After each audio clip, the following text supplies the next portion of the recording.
Bentornati pirati, voglio darvi 17 consigli che avrei voluto conoscere quando ho iniziato. Partiamo subito, il simulacrum. Ragazzi, sbloccatelo assolutamente prima di subito. La chiave la comprate da Cefalos Simaris, quindi aumentate la sua reputazione e compratelo. Vi svolta un mondo nel test delle vostre build, senza impazzire nell'entrare e uscire da missioni a caso. Il consiglio numero 2 è di trovare un main, ma non sposatelo. È giusto avere un Warframe preferito, quello che usate sempre, quello che vi rappresenta. A proposito, un saluto dalla mia Wisp. Però Warframe premia tantissimo la varietà.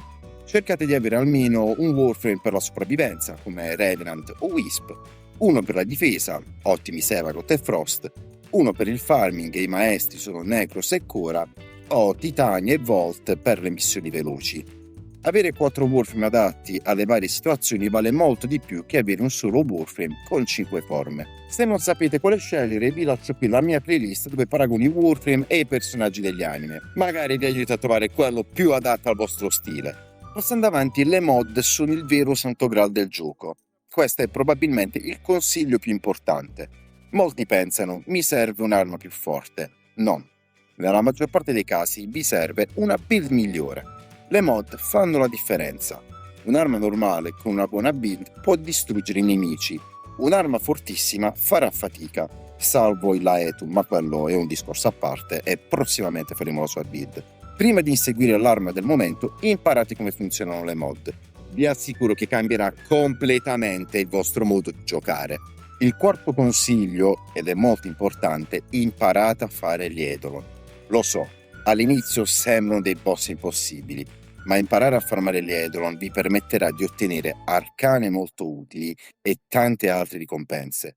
Unitevi alle sessioni pubbliche per imparare senza pressioni. All'inizio potreste sentirvi un po' come Naruto quando prova a controllare il chakra, ma dopo qualche tentativo diventa più facile. Imparate il commercio. Il Platinum non arriva solo con la carta di credito. Imparate a fare dei scambi con gli altri giocatori. Aprite le reliquie, vendete party prime, imparate cosa vale e cosa no. È una delle skills che vi farà crescere più velocemente nel gioco. Consiglio numero 6, ragazzi, fate le quest principali.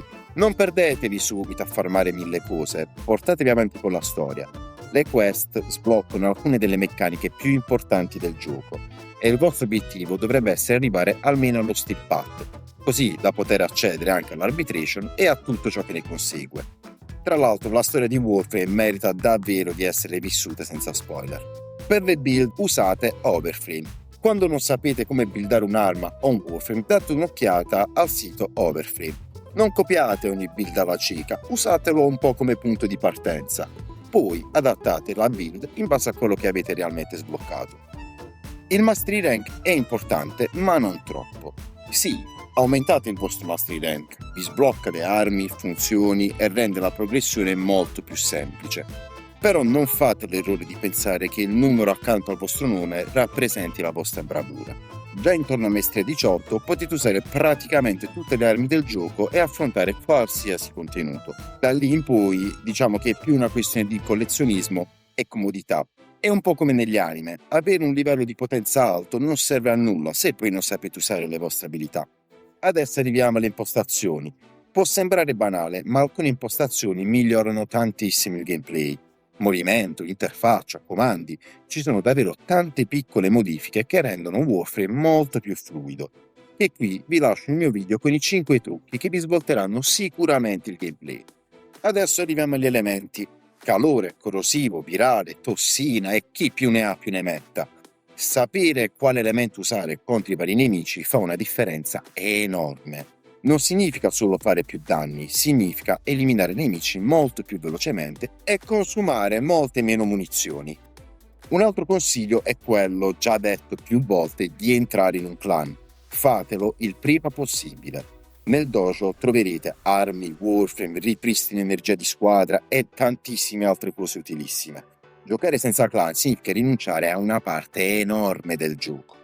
Adesso un consiglio vitale per chi inizia a giocare: spendete bene i vostri platinum iniziali. Questo è facilissimo. Non comprate risorse, armi, cosmetici. Usate i platinum iniziali solo per comprare le slot, uno per i Warframe e gli altri per le armi. il vostro io del futuro vi ringrazierà. Adesso parliamo dei compagni. Miei cari pirati, non sottovalutateli. Che sia una sentinella, un animale o qualsiasi altro compagno, possono fare tantissimo. Vi aiutano con la sopravvivenza, con il recupero delle risorse, con i danni, con il supporto. Molti li ignorano e stanno praticamente rinunciando a un pezzo della propria build.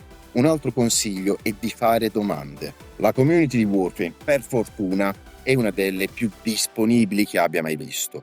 Se qualcosa non vi è chiaro, scrivete nella chat, oppure entrate in un server Discord. Chiedere è sempre meglio che perdere ore cercando di capire una meccanica.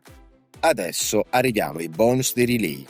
Un piccolo trucco che tanti nuovi giocatori non conoscono.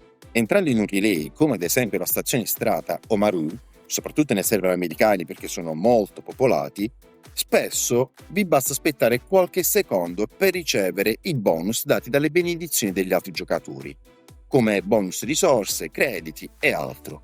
Sono praticamente dei buff gratuiti. Perché non approfittarne? E adesso ragazzi, leggete. Lo so, leggere nei videogiochi sembra quasi una missione impossibile, però Warframe vi spiega moltissime cose. Descrizioni, passive, abilità, suggerimenti. Leggere qualche riga ogni tanto vi evita un sacco di errori. Come ultimo consiglio, sbloccate Warframe dagli assassini. Sulla mappa stellare troverete un nodo in ogni pianeta, chiamato Assassinio. Ognuno di questi vi droppa un Warframe. Fateli, sono gratuiti, potreste trovare anche uno che vi piace così tanto da farvi il Prime, o comunque sono ottimi frame da dare in pasto all'Helmit. E adesso arriva il consiglio bonus, quello più importante di tutti, miei cari pirati. Seguitemi sul canale. Io vi ringrazio per aver visto il video. Scrivete nei commenti quale consiglio avreste voluto conoscere quando avete iniziato. Noi ci vediamo al prossimo video.